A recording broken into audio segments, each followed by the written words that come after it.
You clicked on this video, you know this is a Farfetch'd deck. Turn 2 Farfetch'd, baby! Ducks in the house!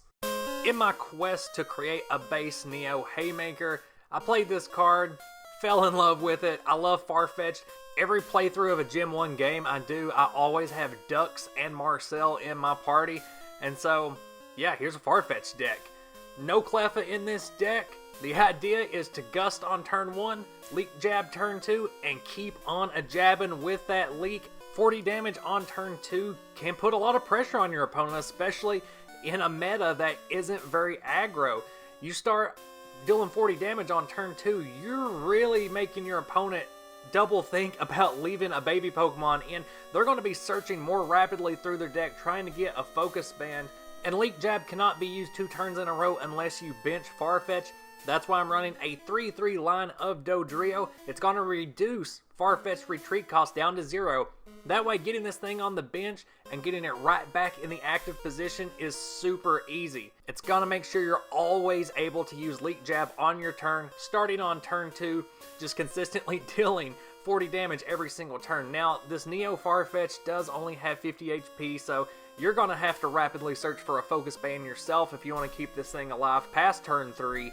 To avoid a bunch of mulligans, I also included 2 copies of Erica's Jigglypuff, which is a pretty great Haymaker card by itself. It can be a really great baby killer on turn 1, and it's got a retreat cost of 1, so it can take advantage of Dodrio as well to get that free retreat back to the bench, getting Farfetch'd out there to deal the consistent 40 damage that Erica's Jigglypuff can't always deal. With draw support from Professor Oak, 3 copies, Professor M, 3 copies. This is going to help make up for the lack of Cleffa. It's going to let you start the game with an active Farfetch'd or Erica's Jigglypuff, not having to waste turns using Eek.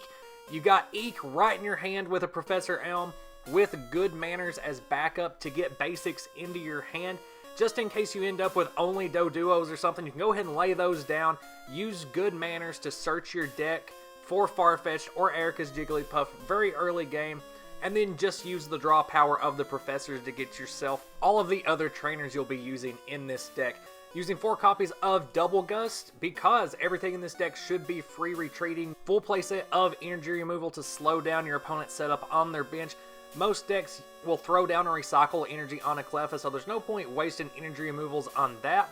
Go ahead and target whatever energy they're laying down on their backup Pokemon on the bench. That way you can pressure that baby Pokemon, that Cleffa, with Leek Jab. Make it so that your opponent is actually thinking about swapping into a Pokemon from their bench that doesn't really have all the necessary setup on it yet. This deck is also running Plus Power, which you will not see in the metagame across base Neo, but I really like it in this deck, especially running Double Gust. Very early game, if your opponent's putting down a basic Pokemon that they're going to evolve into something bigger, like an Onix or a Cyndaquil, then you could really put the pressure, really surprise your opponent by throwing down some plus powers and getting like a turn 2 knockout on one of their basics that they thought was safe on the bench. Because playing against any other deck, you are not going to expect plus power, but this is a Farfetch'd deck, so fuck you. Computer Search and Item Finder are both going to help you get focus bands very early on. This is the only way you're going to keep these Farfetch'd alive long enough to get knockout after knockout. And in the process, you're going to be going through quite a few. So you're going to be using Item Finder to get the focus bands back, and you're going to be using Nightly Garbage Run to get those Farfetch'd back. This is a really simple deck, a really fun deck. This is the type of deck I would roll up to an official event with, knowing that I'm not going to win, but that I'm going to have a blast just surprising opponents with the combination of Pokemon and strategy and just overall deck build. It's a lot like that Dark Golduck deck that used Promo Mewtwo. It's just a whole lot of fun and works surprisingly well. 2 copies of Chaos Gem for the Stadium in this deck, not only to replace your opponent's Stadium, but to just keep them further on edge.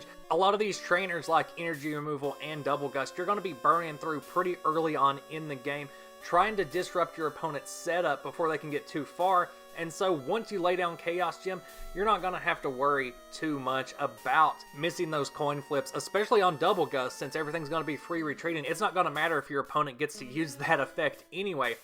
So because this is a complete colorless deck, that does mean we get to use a full playset of full heal energy and a full playset of recycle energy and fully benefit from the effects of those cards. And of course we are going to be running a full playset of double colorless energy as well. That's how you're going to get those turn 2 Leek jabs off. Now, of course, Dodrio can be a decent backup attacker too, although you will rarely find an opportunity where Rage is going to be better than a pulled punch or a Leek jab. But the slightly higher HP can make it a good swap in for whatever hit it needs to take for you to get a double colorless energy on a Farfetch'd or something like that. And then you can just swap it back to the bench, get your Farfetch'd out there with a focus band on it, and Leek jab, you know. I've been saying Leek jab a lot.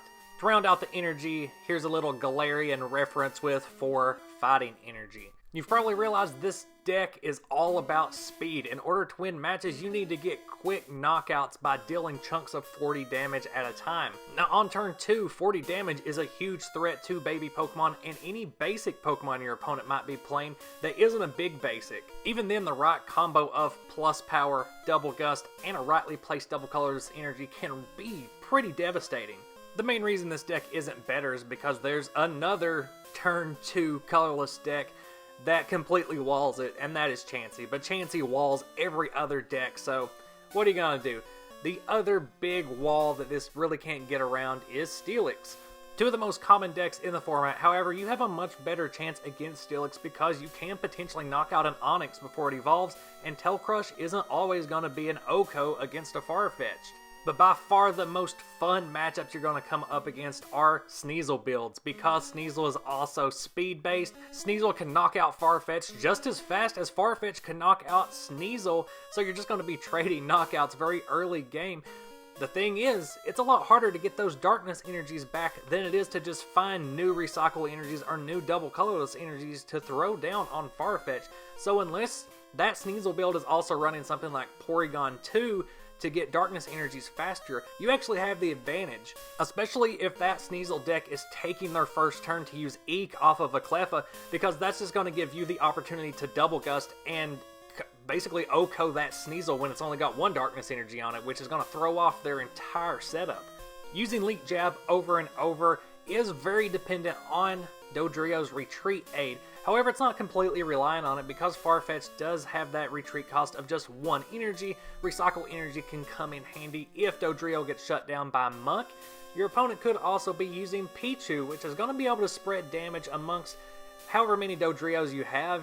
Typically, you're only going to have 1, maybe just have a second one as a backup if one starts racking up damage.